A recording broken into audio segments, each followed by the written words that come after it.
Hey, school success makers. Welcome to another edition of the School Success Podcast. I'm your host, Mitchell Slater, and today we're going to do something new that we've actually never done before. We're gonna try it out and see how it goes. We kind of finished our mini series where we're going through things that you guys can do to help with enrollment, since we're obviously right in the middle of enrollment season. But then we've had some just great episodes in the past, and we've had over 100 episodes for the School Success Podcast, which is just awesome. So many great people, great interviews, and just great things that I've learned, and I know you guys have learned as well. So we're going to try something. We're going to do some episodes with just highlights of the different things we've learned from the different guests we've had on, and we're going to try and piece a few of them together for each week, so you guys can kind of get a recap of some of the biggest takeaways, the biggest moments that we've had on the podcast. So that's what we're going to do. So a little different, but I hope you guys enjoy and get some little nuggets from the episodes that you can, again, as always, take back to your school to make it better than it is right now. So please enjoy this week's highlights and episodes from past episodes on the School Success Podcast. Enjoy.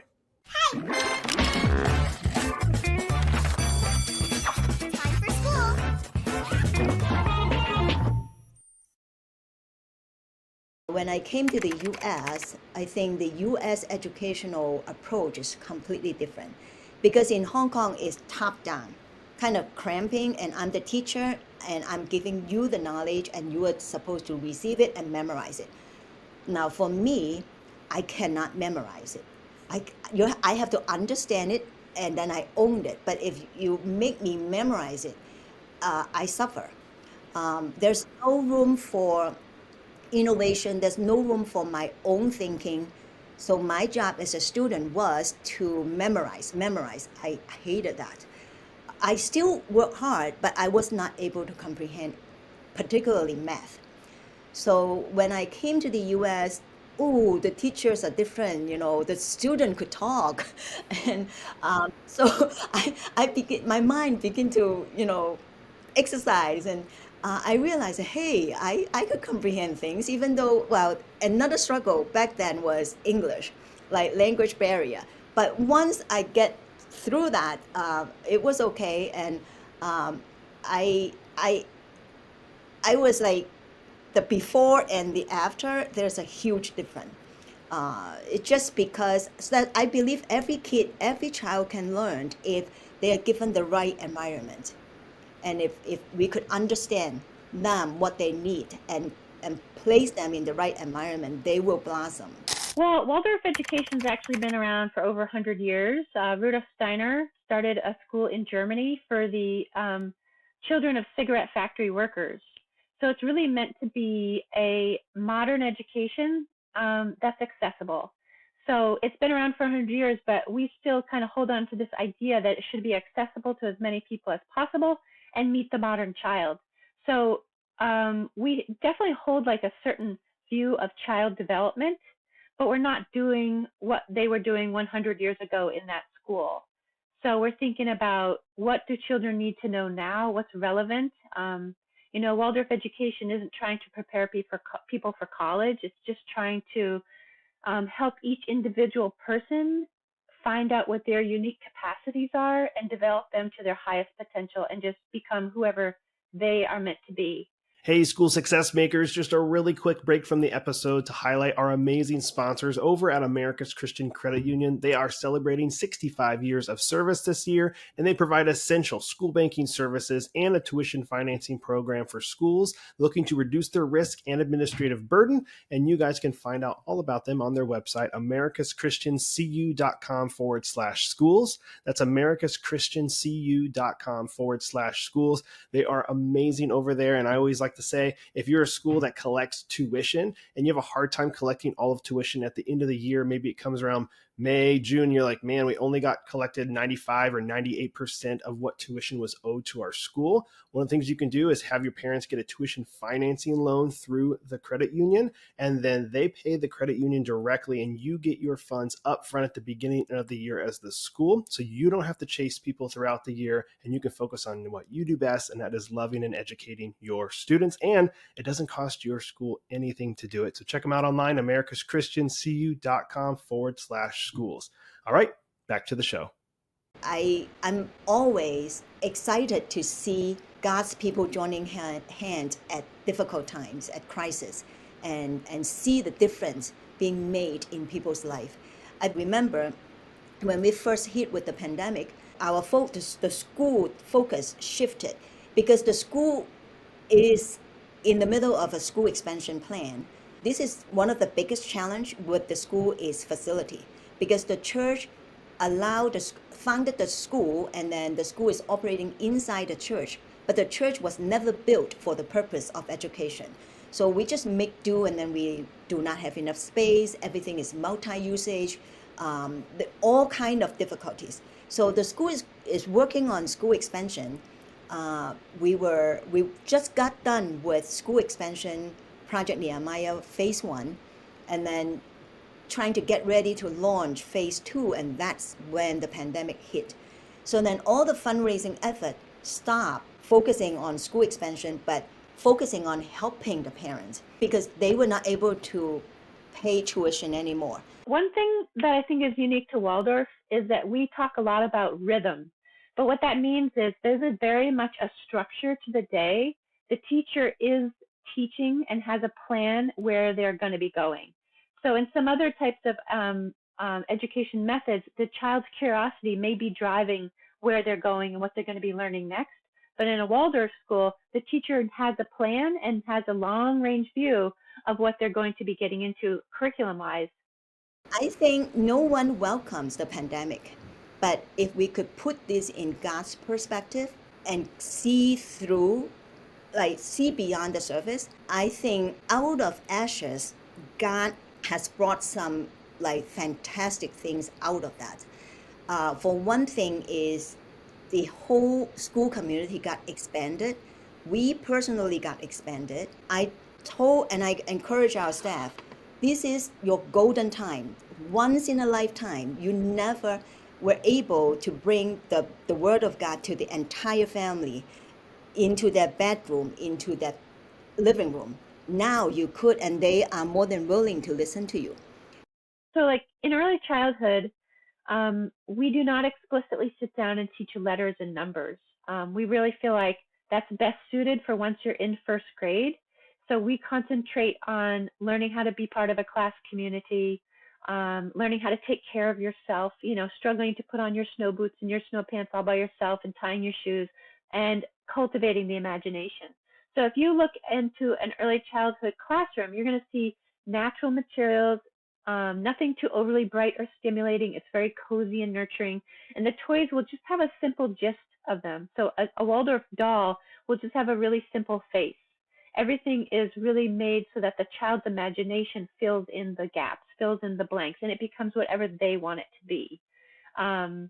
So we really feel like if you were to concentrate on more of those academics in early childhood, you're sacrificing time spent cultivating your imagination. Playing is the work of the children. We don't feel like you should rush to start to sit down at a desk because we feel like physically they're not even capable of sitting at a desk and focusing until they're in their first grade year. Hey, school success makers, just a really quick break to highlight one of our amazing sponsors, and that is ClassReach. Now, ClassReach supports schools of all sizes from application to graduation. Take charge of your school with ease, power, and mobility using ClassReach, the school management software administrators and teachers love using. You can get your free demo at classreach.com. That's classreach.com. They are amazing people, and they provide this amazing SIS software for you to keep track of your students' grades, communicating with families that are enrolled, and a whole bunch more. So again, check it all out on their website, classreach.com. They are awesome.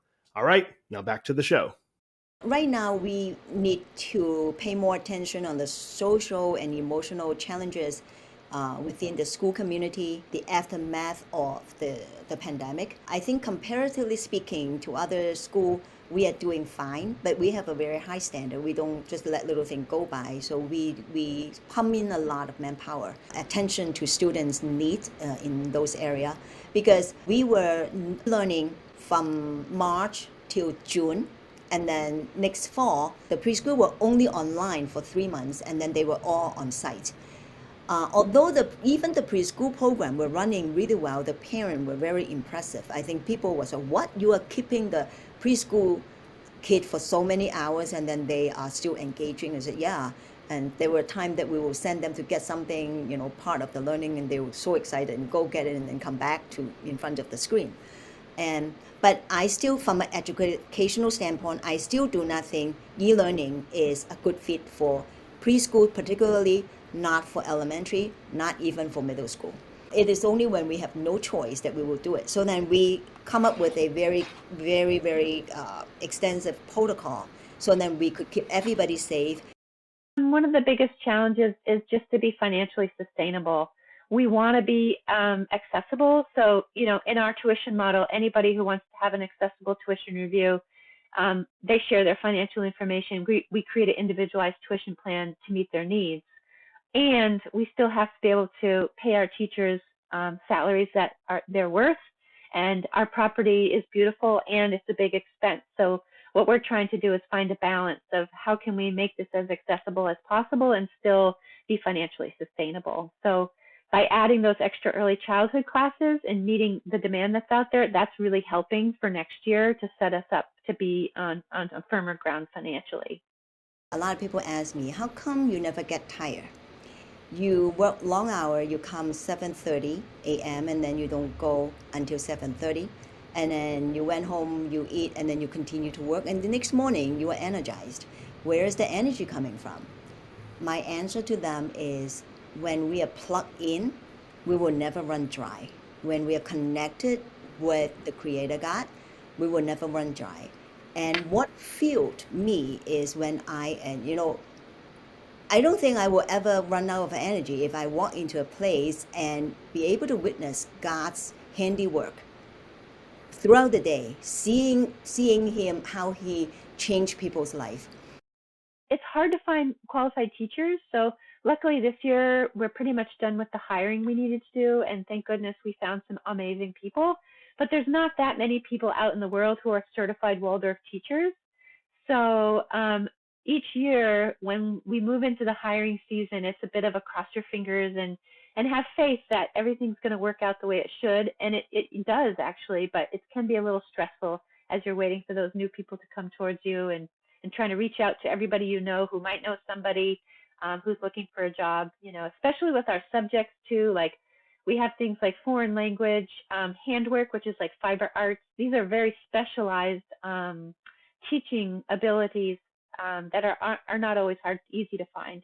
Well, I hope you guys enjoyed that recap of some of the past episodes we've had on the podcast. And as always, I'm just hoping that you guys can take at least one thing away from any of these episodes that you can take back to your school to make your school better than it is right now. There are so many great things inside of these podcast episodes that we're hoping you guys can take back and use. So if you need to, go back and scan through some of the episodes. You can read through them and see some of the different people we've interviewed, the topics that we've talked about, and maybe you can grab something from there that maybe you're currently in the middle of, or you're going through, or you just wanted some extra help or guidance on. Great way to kind of scan back through and look at the podcast. But hoping you guys kind of enjoy these kind of quick recap episodes. And as always, I've mentioned it before, we have three great free resources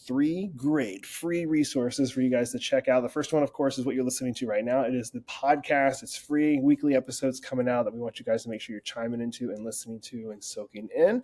The second one, we have a great Facebook community that we want you guys to make sure you're a part of, completely free. And it's called School Success Makers. So if you're on Facebook, go join in there. I'm personally in there. Love to see you in there as well. Or you can ask questions, connect with some different school leaders that are in there from all over the world. And then the last one of all of that is our School Success Report, which you can sign up for on our website currently, schoolsuccessmakers.com. In the top right-hand corner, you can click the button School Success Report. It is a weekly email that will go out, just kind of going over different articles that our team has written, highlighting some teachers, giving some articles and ideas that we have come across that we want to make sure you guys are seeing as well. So make sure you're getting that every week. Some great content that the team has prepared so we can put it out there for you guys to check out. And as always, if you guys have any questions, comments, concerns, or ideas, we want to hear from those, and we want to hear from you with those. So please contact us through our website, schoolsuccessmakers.com, and let us know those so we can better serve you guys. And we love you. We appreciate you. And we'll be back here next week with another awesome episode as usual on the School Success Podcast. We'll see you then.